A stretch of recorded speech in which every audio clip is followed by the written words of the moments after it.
Welcome back to American Agenda. Today is the first day of summer. Yay. Perfect to invoke a song that came out in 1978. It opens with the lyrics, "On a warm summer's evening on a train bound for nowhere." Kenny Rogers tells us in The Gambler, you've got to know when to hold 'em, know when to fold 'em, know when to walk away, and know when to run. That sage advice applies now to former Georgia Special Prosecutor Nathan Wade, who is being criticized for his truly cringe-worthy media tour. We're going to get into it with today's guests, attorney and RNC surrogate Mehek Cook and attorney Nicole Brenecki. Lots of legal power here on the sofa today, but Mehek, we have to say, Wade has been getting completely ripped for his comments about his former lover, Fani Willis. People asking him about when they actually got together, but some of the interviews taking kind of a disgusting turn, while others are asking the question this: why does he keep giving these interviews? It's, again, has nobody media coached him? How is this good for him? How is it good for his law career? It makes no sense. It really doesn't. And if you look at the CNN interview, he was being managed. You saw somebody come in from his comms team and say, hold off, mic off, put him in the corner, and then gave him a talking to say, do not answer CNN's question about when this relationship started, because this will implode the entire case. Fani Willis and Nathan had an improper relationship that is against President Trump, and you're looking at a Georgia interference case with a man who had no business even prosecuting, and his raunchy style of interviews now has no place in the courtroom or in the media. No, I completely agree. And speaking of that, I want to get you to show this clip first, Nicole, to get your thoughts. Sure. The latest example of where Wade's media tour seems to have gone like way off the rails. It was this appearance with Marlon Wayans on The Daily Show. Now, Marlon Wayans playing kind of a parody type of interviewer, but Nathan Wade was playing himself. What position was it? It was only the position of special prosecutor. Did that position look like this?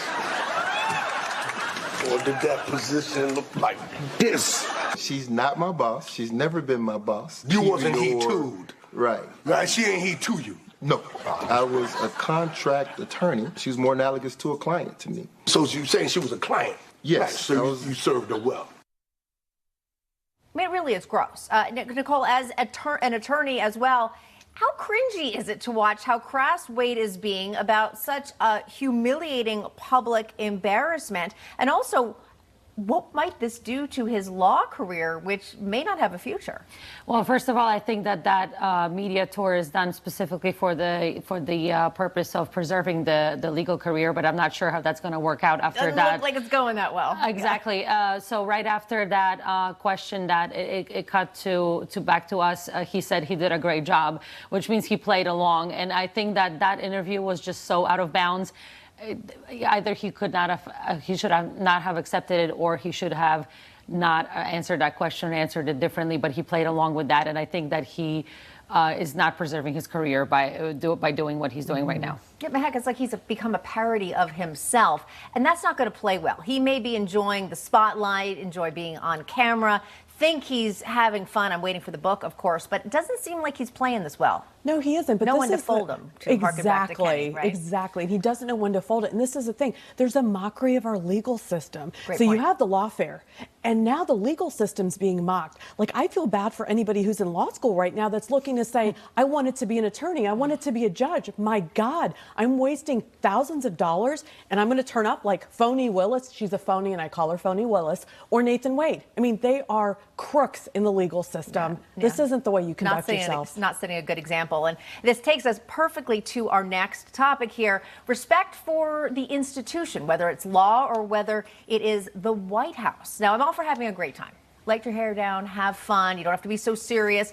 But in the highest levels of our government, I believe there should remain a level of decorum. Now, check this out. The Biden administration increasingly ignoring these traditions. Need a few reminders? We had Jill Biden's wonky, crazy Nutcracker video during Christmas season. That is not the Nutcracker. And the White House saw a transgender identifying male influencer flash at a Pride event last year. And now Vice President Kamala Harris making a mockery, giving the Queer Eye for the Straight Guy cast, nothing wrong with that show, a grand tour of the White House to highlight the hard-fought progress the LGBTQ plus community has made over the last 20 years, thanking them for being fabulous. Here's a clip.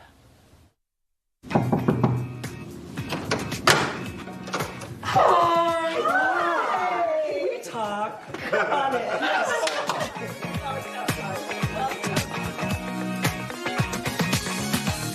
Just so you know, we're gonna fight every urge not to open drawers, but it's in our DNA. See, there's John Lewis. Yeah. So there we are on the Edmund Pettus Bridge down. Wow. Honey, Madam Vice President.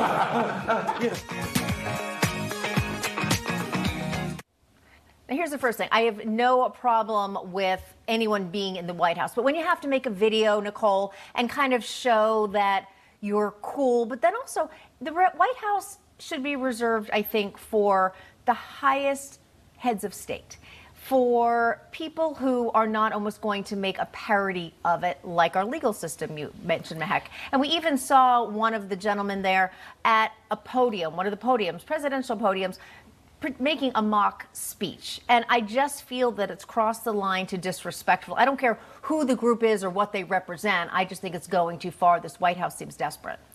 I understand their need for virtue signaling at this point because they're also campaigning right now for re-election. And I do understand the fact that right now we're in the middle of the Pride Month, and that has to be acknowledged as well by the government. But decorum should apply whether you're gay or you're not gay. Mm-hmm. A gay person can observe decorum.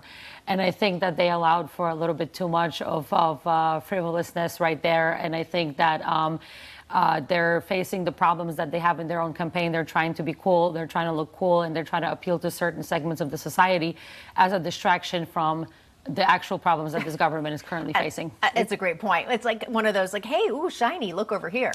Well, but what's interesting is Melania Trump has done events with the Log Cabin Republicans, right? So she has done a way to truly celebrate the LGBTQ movement.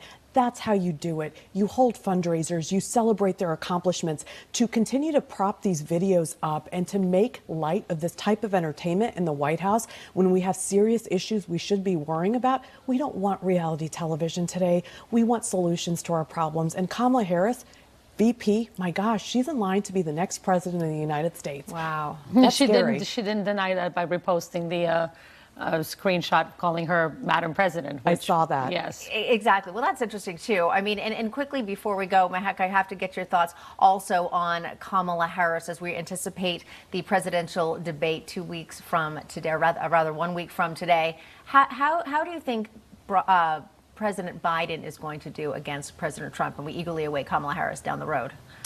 I don't think Biden's going to be able to sustain that debate. I think you're constantly seeing his cognitive decline, and you can't manage him for 90 minutes. You can manage him for short periods of time, but for a 90-minute debate, when you don't have substance on what you've accomplished in your record, but President Trump is going to be able to talk about his record and then a path forward to prosperity and the American dream. So I'm really excited to tune in. Yeah, I think a lot of Americans are going to. Especially after he just spoke on elder abuse. I think he's subject of that right now.